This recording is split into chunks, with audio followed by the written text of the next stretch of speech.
Vous avez sans doute remarqué, nous avons commencé en ce jour, en ce lundi, la lecture de la lettre de Saint Jacques. Autant vous dire qu'on ne va pas aller bien loin dans la lecture suivie de cette belle épître, puisque vous le savez, le carême arrive mercredi. Mais justement, on peut peut-être recevoir ces paroles de l'apôtre alors que nous nous préparons à entrer dans ce temps de grâce, dans ce temps béni, avec toute l'Église. Je ne sais pas trop comment vous avez accueilli ces paroles de l'apôtre. Elles sont quand même pas évidentes. Enfin, pas pour moi, en tout cas. Considérez comme une joie extrême, mes frères, de buter sur toutes sortes d'épreuves. Je ne sais pas quand il vous arrive de buter sur toutes sortes d'épreuves, parce que ça nous arrive tous et toutes, sans exception. Je ne sais pas si votre première réaction est de sombrer dans la joie extrême. Je pense pas. Je pense pas, bien sûr. Comment se réjouir de quelque chose d'une contrariété, ou d'une épreuve, ou d'une croix, d'une souffrance.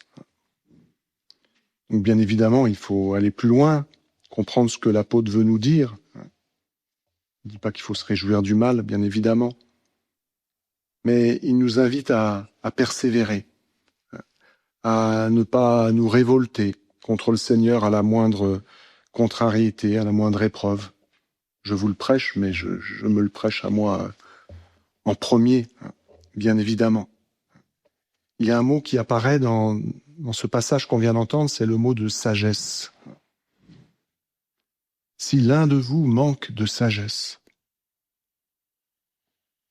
je ne sais pas comment vous estimez votre degré de sagesse sur une échelle de 1 à 10. Est-ce qu'on est des sages? Est-ce qu'on a la sagesse? Est-ce qu'au moins ça nous intéresse, ça nous préoccupe?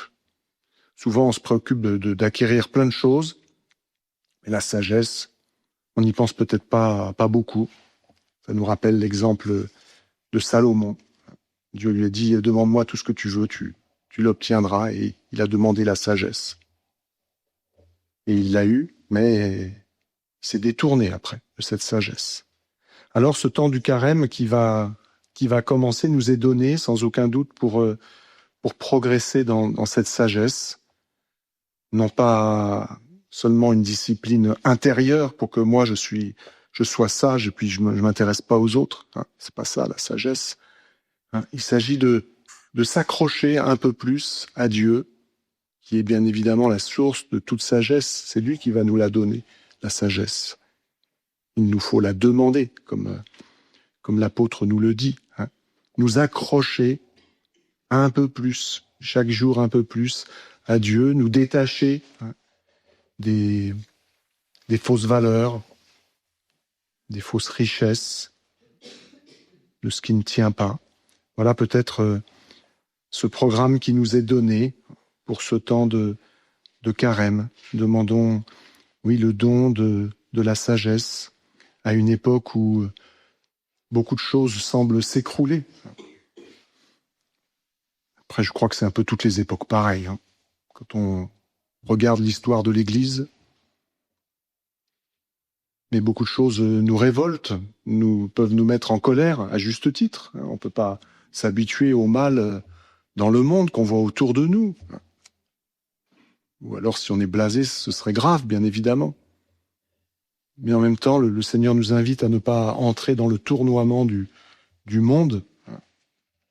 Nous allons avoir le tournis, nous allons être pris de vertige, perdre l'équilibre, mais de nous accrocher au seul qui tient vraiment, c'est-à-dire lui. Nous entrons donc dans ce carême pour demander cette sagesse, mais nous y entrons avec toute l'Église en offrant au Seigneur les intentions qu'il porte lui-même dans son cœur, bien avant nous. Ce temps de conversion personnelle, communautaire, pour toute l'Église et pour le monde entier.